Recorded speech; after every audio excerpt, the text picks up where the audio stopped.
Hello दोस्तों, स्वागत है आप सभी का ई पाठ्या के करंट अफेयर्स के सेशंस में। आज का हमारा टॉपिक बहुत ही इंपॉर्टेंट है। हम जानने की कोशिश करेंगे कि न्यूक्लियर सप्लायर्स ग्रुप, जिसे एनएसजी कहा जाता है, वो क्या है। आप यहाँ पर देख सकते हैं, ये पूरा ग्रीन कलर का जो शेडेड रीजन है वो एनएसजी के मेंबर्स हैं। और आप देख सकते हैं कि इंडिया एनएसजी का मेंबर नहीं है। क्यों नहीं है, किस लिए नहीं है, और एनएसजी खासकर एनपीटी नॉन प्रोलिफरेशन ट्रीटी होता क्या है, इन सभी चीज़ों के बारे में आज का हमारा वीडियो। What is it? तो सबसे पहली चीज़ जो हमें जाननी है कि न्यूक्लियर सप्लायर्स ग्रुप होता क्या है। देखिए, it is a multilateral export control regime. हमने अपने पिछले वीडियो में भी जाना कि there is an international cooperation when it comes to multilateral export control regime. तो इस मल्टीलैटरल एक्सपोर्ट कंट्रोल रीजिम के 4 ऑर्गेनाइजेशंस हैं।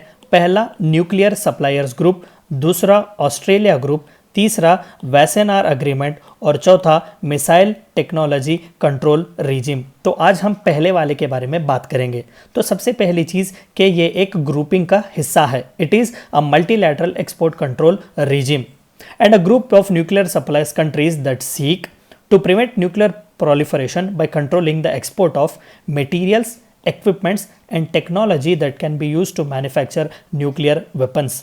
एनएसजी का सबसे इम्पॉर्टेंट पॉइंट है एनपीटी यानी कि नॉन प्रोलिफरेशन ट्रीटी।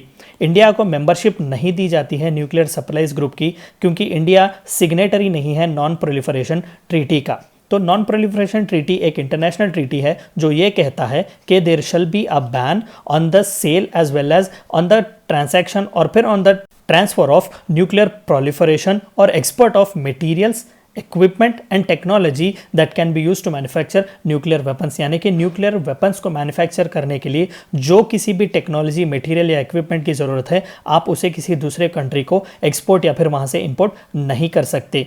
तो this is one of the reason why India did not sign NPT, nuclear proliferation treaty, because it was flawed.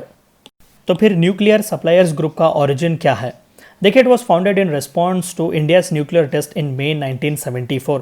हालांकि 1968 में मिशन शक्ति नाम से जो है इंदिरा गांधी जी ने न्यूक्लियर वेपन्स जो है टेस्ट करवाए थे उसी वक्त। तो it was actually a response to India's test to nuclear weapon. तो 1974 मई में न्यूक्लियर सप्लायर्स ग्रुप फॉर्म हुआ था। यूएसए, यूके और चाइना जैसे दिग्गज कंट्रीज जो कि उस वक्त ऑलरेडी न्यूक्लियर वेपन एनरिच्ड थे, तो उन्होंने न्यूक्लियर सप्लायर्स ग्रुप बनाया। They first met in November 1975. The test demonstrated that certain non-weapon specific nuclear technology could be readily turned to weapon development.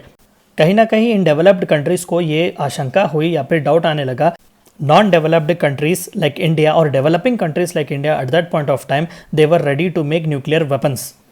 Nations already signatories of a nuclear non-proliferation treaty saw the need to further limit the export of nuclear equipment, material or technology. बिल्कुल.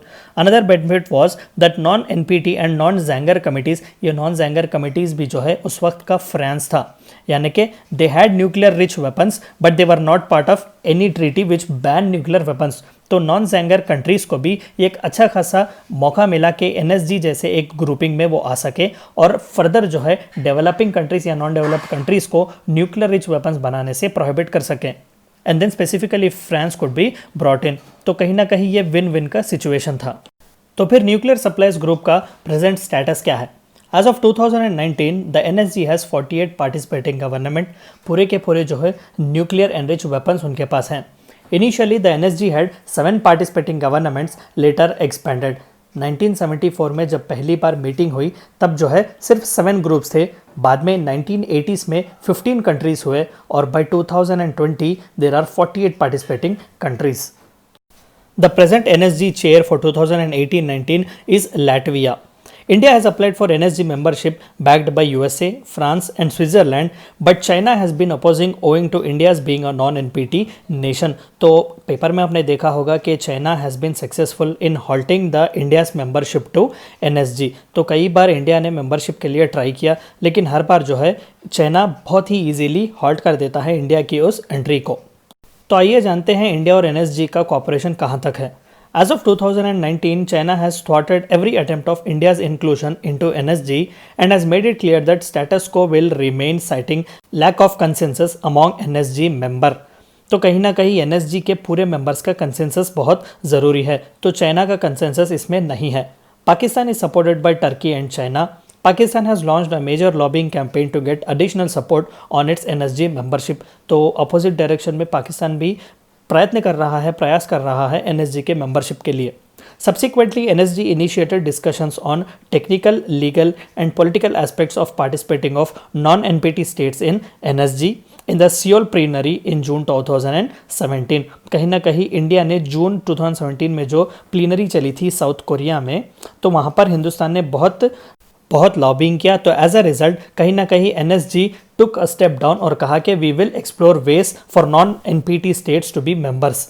China has also tied India's bid to Pakistani bid. तो China कह रहा था कि India को membership मिले तो automatically Pakistan को भी मिलनी चाहिए, क्योंकि Pakistan is also a nuclear weapon enriched country, blocking the former's entry repeatedly based on arguments that if India can be let in without signing NPT, then Pakistan should also be granted membership as well. तो ये थी चंद बातें आपको जाननी थी NSG के बारे में. थैंक यू फॉर वॉचिंग ई पाटिया.